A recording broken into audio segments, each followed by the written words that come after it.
டேய் அர்ஜுன், உங்களோட love story பத்தி சொல்றியா? அதை தெரிஞ்சு நீ என்னடி பண்ண போற? பயமூடு. உனக்கு வெக்கமா இருந்தா சொல்ல வேண்டாம். இத கேட்டதுக்கு நீ தாண்டி வெக்கப்படணும். பயமூடுன்னு சொன்னேன். அது பிரச்சனையில உருவான கதை.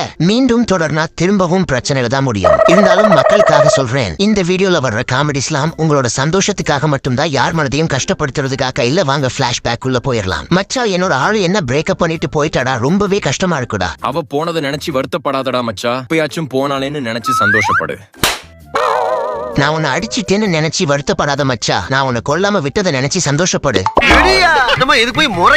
வெற்றியும் தோல்வியும் வீரனுக்கு ஜகதம். நான் எத்தனை வருஷமா அவளை லவ் பண்றேன்னு தெரியுமாடா தற்குறி? ஸ்கூல்ல இருந்தே லவ் பண்றியாடா? ஸ்கூல்ல நான் மிடில் பெஞ்ச் மச்சா. மிடில் பெஞ்சுக்கும் லவ்க்கும் என்னடா சம்பந்தம்? ஸ்கூல்ல ஃபர்ஸ்ட் பெஞ்ச் பசங்க எல்லாம் லாஸ்ட் பெஞ்ச் பொண்ணுங்களை லவ் பண்ணுவாங்க. லாஸ்ட் பெஞ்ச் பசங்க எல்லாம் ஃபர்ஸ்ட் பெஞ்ச் பொண்ணுங்களை லவ் பண்ணுவாங்க. ஆனா நான் மிடில் பெஞ்ச், அதனால அவளுக்கு பிரேக்கப் ஆகுறது வரைக்கும் வெயிட் பண்ணேன். அப்போ அவ இன்னொருத்தனோட லவ்வரா? அது அப்போ. இப்போ நான் தான் அவளோட லவ்வர். இந்த அளவுக்கு தான் மனுஷ பதர்களோட பேச்ச நிப்பாட்டி 500 வருஷம் ஆச்சு. என்ன ஏமல வம்பு கிளிக்கிய? சரி, அவளுக்கு கால் பண்ணு, என்ன பிரச்சனைன்னு அவகிட்டயே கேப்போம். Super idea. எப்படியாவது எங்களை சேர்த்து வச்சிரு மச்சா. ஹலோ, யாரு பேசுறது? டேய் அப்பாடா. உங்க அப்பனுக்கு எதுக்குடா கால் பண்ண? என்னோட அப்பா இல்லடா, அந்த பொண்ணோட அப்பா. சரி குடு, நான் பாத்துக்கிறேன். ஹலோ அங்கிள், நான் தான் ஏஞ்சலினா ஜூலி பேசுறேன். டேய், இது லேடிஸ் வாய்ஸ் சாடா. நீ யாரு? மகேஷா, முகேஷா, தினேஷா? இத்தனை பேர் கால் பண்றானுங்களா? இவன் தான் லேட் போல இருக்கு. மச்சா, இது வேலைக்கு ஆகாதுவா, நேர்லயே போய் பொண்ணு கேட்டறலாம். பொண்ணு கேக்குறதா? அதெல்லாம் வேண்டாம்டா, அதுக்கு இன்னும் நாள் இருக்கு. டேய் உண்மண்டைய பார்த்தா, இன்னும் கொஞ்ச நாள் வெயிட் பண்ணா 60ஆம் கல்யாணம் தான் பண்ணணும். ஆல்ரெடி 3 பேர் கால் பண்ணிருக்கானுங்க, இன்னும் எத்தனை பேர் இருக்கானுங்கன்னு தெரியல. டைம் வேஸ்ட் பண்ணாம போலாம் வா. யாருப்பா நீ? யார் இந்த பெரியவரு? பெரியவர் இல்ல, இவன் என்னோட ஃப்ரெண்ட். இவனும் உங்க பொண்ணும் லவ் பண்றாங்க, அத பத்தி பேசத்தான் வந்திருக்கோம். டேய், இவனுக்கு என்னோட பொண்ணை கொடுக்க முடியாதுடா. உங்க பெர்மிஷன் எனக்கு தேவையில்லை, நானே கூப்பிட்டு போயிடுறேன். என் பொண்ணை நீ கூப்பிட்டு போகணும்னா அது நான் செத்ததுக்கு அப்புறம் தானா நடக்கும். சரி, நான் வெயிட் பண்றேன். அந்த ஆளு சாகுற வரைக்கும் வெயிட் பண்ண போறியா? அதுக்கு முன்னாடி நீ செத்துருவடா. சரி, இப்போ என்னடா பண்றது? ஒண்ணு பண்ண முடியாது, வா போலாம். எல்லாருமா சேர்ந்து ஒரு நல்லவனை சிலுவையில் அரைஞ்சிடாதீங்க. யாரடா சொல்ற? யாரா? என்ன தாண்டா சொல்றேன். சரி, இப்ப என்னடா பண்ண சொல்ற?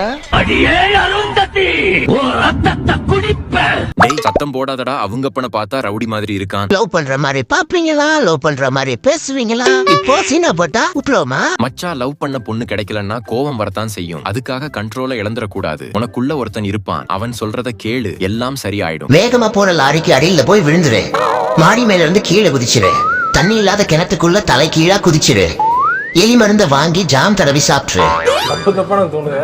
வேற வழி இல்ல மச்சா, நாடோடிகள் படத்துல வர மாதிரி 4 பேரை கூப்பிட்டு வந்து பொண்ணை தூக்கிடலாம். இவன் எல்லாம் அவ்வளவு ஒர்த் இல்ல மச்சா. இவன் எல்லாம் சும்மா லெஃப்ட் ஹேண்ட்ல அடிக்கிறேன் பாரு. நீ என்ன அவ்வளோ பெரிய அப்பாட்டகரா? இல்ல அவ்வளோ பெரிய அப்பாட்டகரான்னு கேக்குறேன். பேரம் பேத்தி பார்க்க வேண்டிய வயசுல தருதல மாதிரி பங்க வச்சுன்னு சுத்துற. எதுக்கு சார் கோவப்படுறீங்க? நல்ல சந்தோஷமா நிம்மதியா ஆரோக்கியமா வாழ கத்துக்கோங்க. டேய் கொஞ்ச நேரம் சும்மா இருடா, நான் பேசிக்கிறேன். அப்புறம் அங்கில், நான் என்ன சொல்ல வரேன்னா, டேய் ஆங்கிள்னு சொன்னா அடிச்சு செவுல திருப்பிடுவேன்.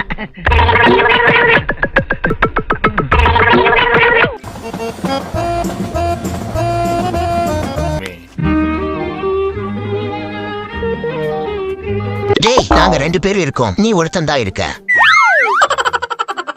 ஏண்டா இப்படி சுத்தி பாத்து கேட்ட அளவுக்கு உனக்கு என்னடா துரோகம் பண்ணினான்? எங்க அம்மா எவ்வளவு சொல்லிச்சு, அவங்க எல்லாம் சேராத எல்லாம் என்ன சொல்லணும். என்னத்துல ஓகேனா சொல்லு, பசங்களை கூட்டிட்டு போய் பொளந்துடலாம் அவன. டேய் அவ வீட்டுல 4 காட்டு நாய்களை வச்சிருக்கா, போட்டு பொலன்னு பொளக்குறானுங்க. உயிரோட தப்பிச்சு வந்ததே பெரிய விஷயம். தமிழர்கள் இந்தியர்கள் இல்லாத இடத்தை தேடி போவேன், பிகாஸ் யாருக்குமே அது தெரியக்கூடாது. ஆனா அங்கேயும் எங்கேயாவது தூரத்துல இருந்து இந்தியன்ஸ் தெரிஞ்சாங்கன்னா போய் ஒளிஞ்சு. உனக்கெல்லாம் வெக்கமே இல்லையாடா? சோறு தானே திங்கிற. எரிச்சல் வருது உனே, நான் கெட்ட வாரத்துல திக்கி போயிருவேன். அப்புறம் பெத்தம் கொதிக்குது உன்னை பாக்க போயிரு. ஆலையும் மண்டையவும் பாரு. கேட்டா நாங்கெல்லாம் நார்மல் பீப்புள் கிடையாது, புளுத்தி பீப்புள்னு சொல்லிட்டு திரியறானுங்க. என்னோட ரசிகர்களுக்காக என்ன தல அல்டிமேட் ஸ்டார் இப்படி எல்லாம் கூப்பிடக்கூடாதுன்னு சொன்னேன். அதை இந்த தற்குறி நாய்ங்க எல்லாம் புடிச்சுக்கிட்டு என்ன லேடி சூப்பர் ஸ்டார்னு கூப்பிடக்கூடாது, என்ன ஜெயம் ரவின்னு கூப்பிடக்கூடாது, என்ன உலக நாயகன்னு கூப்பிடக்கூடாதுன்னு பைத்தியம் மாதிரி சொல்லிட்டு திரியறானுங்க. மனுஷனா நீ போறீங்களா இல்ல கோடாரியை எடுத்து நடுமண்டையில நட்டு விடட்டுமா? அதை தெரிந்தும் கூட அன்பே மனமதையேதான் எதிர்பார்க்கும். விலை அழகே சொன்ன விலைக்கு வாங்க வருவேன், 10 ரூபாய் எக்ஸ்ட்ரா நான் தருவேன். அட்டாக் பண்றீல போயிட்டு இருப்போம். ஹேய், அப்ப எப்படித்தான் இவள் கல்யாணம் பண்ண? நான் எதுவுமே பண்ணல. கஷ்டப்பட்டு வேலைக்கு போய் நிறைய பணம் சம்பாதிச்சேன். அது இவங்க போய் எப்படியோ தெரிஞ்சுக்கிட்டு இவளை என் தலையில கட்டி வச்சுட்டான். பிச்சைக்கார பையன். Hi my dear dogs. ஆரம்பத்துல சொன்ன மாதிரி தான் இந்த வீடியோ யார் மனதையும் புண்படுத்துவதற்காக இல்லை. அப்படி யார் மனதையாவது புண்படுத்தி இருந்தா மன்னிக்கவும். அப்புறம் இந்த வீடியோவோட ஃபர்ஸ்ட் பார்ட் பார்க்கலன்னா மேல இருக்கு கிளிக் பண்ணி பாருங்க. பாத்துட்டீங்கன்னா கீழே செகண்ட் பார்ட் இருக்கு, மறக்காம கிளிக் பண்ணி பாருங்க. நான் உங்களை அங்க பாக்குறேன். நன்றி, வணக்கம், பை பை.